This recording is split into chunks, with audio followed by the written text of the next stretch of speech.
Il est vraiment trop beau. Oui, mais en plus, non seulement il est trop beau, mais en plus, c'est vraiment un chien exceptionnel. Tu es très spécial, mon bébé. Parce qu'il pourrait être beau et très con, ou beau et agressif, et beau et... bref, un truc qui marche pas, quoi. Non, non.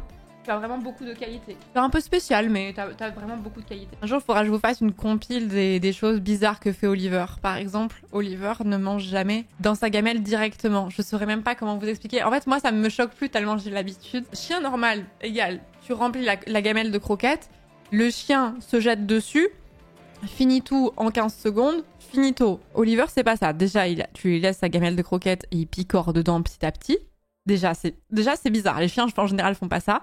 Mais Oliver va s'approcher de sa gamelle, il va la jauger un peu comme s'il en avait peur. Franchement, je sais pas ce qui se passe dans la tête d'Oliver dans ces cas-là.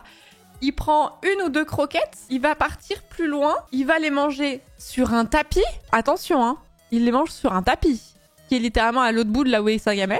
Et donc, il mange ces deux croquettes là-bas, il refait un petit aller-retour comme ça, et au bout d'un moment, il va manger devant sa gamelle de façon normale. Mais mon petit jeu, c'est qu'à chaque fois que je vois qu'il s'apprête à manger, je fais un pari avec moi-même du combien de trajets il va faire. Généralement, c'est 2 ou 3. Mais ça peut monter jusqu'à 4, 5, 6. Franchement, t'es bizarre. Mais si c'était la seule chose bizarre qu'il faisait. Je fais une auto-prédit, mais oui, mais ça m'amuse. Parce qu'Oliver a tendance à manger en même temps que moi je mange, donc je le capte en général. Mais il a des tocs, mais oui, c'est 100% ça, Oliver, il a des tocs. Autre toc qu'a Oliver, il a une gamelle d'eau. Oui, je suis désolée de t'annoncer tout ça, mais en même temps, c'est bizarre. Mais en même temps, c'est ce qui fait ta particularité. C'est pour ça que je t'aime. Il a deux gamelles, donc une gamelle d'eau et une gamelle de croquettes. Et Oliver aborde toujours sa gamelle en faisant un grand arc de cercle comme ça. Il la contourne, il l'envisage, il la chasse comme une petite gazelle. Pourquoi est-ce qu'il va pas direct tout droit pour aller à sa gamelle ? Je ne sais pas, je ne lui ai jamais appris à faire ça. Et ça, c'est tous les trucs où je me rends même plus compte que c'est bizarre. Et c'est comme s'il y a des gens qui n'ont pas l'habitude de le voir, qui disent « C'est bizarre ce qu'il fait ton chien là ». Je suis en mode « Ah oui, mon chat trempe ses croquettes dans l'eau avant de manger ». C'est mignon, ouais. Ça m'avait vraiment fait trop rire quand il avait passé 1 heure à essayer de me lécher les pieds. Ah oui, alors, autre fact moins reluisant sur Oliver.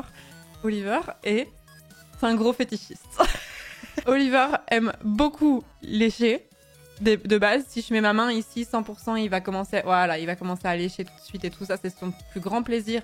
Et si je lui laisse ma main, il peut lécher pendant 3 heures, il n'y a aucun souci. Mais si vous lui donnez votre yep, alors là, il est au sommet. Oliver aime beaucoup lécher les vêtements, les mains, le visage. Moi, je déteste qu'un chien lâche le visage, donc je lui dis toujours non, mais voilà. Mais alors, les pieds, essayer de mettre des chaussettes devant Oliver, c'est vraiment une épreuve. Hein. C'est pas où tu as appris ça, mais c'est cringe. Mais oui, c'est parce que la transpiration est salée et du coup, ça les attire. Mais il a vraiment un focus. Et effectivement, peut-être que Oliver a vraiment tenté de lécher de façon très intensive et très prolongée les pieds de la personne qui bosse pour moi, effectivement, ouais. Et regardez, il m'a remarqué qu'il l'a pas mal pris, hein. Mais bon, il a léché tout le stream français. Ah, mais vous savez, un autre fact sur Oliver qui est un peu rigolo. Oliver est un bandeur de stats. Vraiment, tu es un... Pardon, je te call out, mais tu es un gros bandeur de stats. Et plus le streamer que tu rencontres pèse dans ce milieu et fait des stats importantes, et plus tu le kiffes. C'est une dinguerie. Les petits streamers, en général, tu t'en bats les couilles, mais si la personne, elle fait du 10K viewers sur Twitch constant, là, tu vas vouloir jouer avec cette personne. Il est sous le choc. Mais je vous jure que j'ai constaté ça. Ça me fait rire parce que c'est répété plein de fois.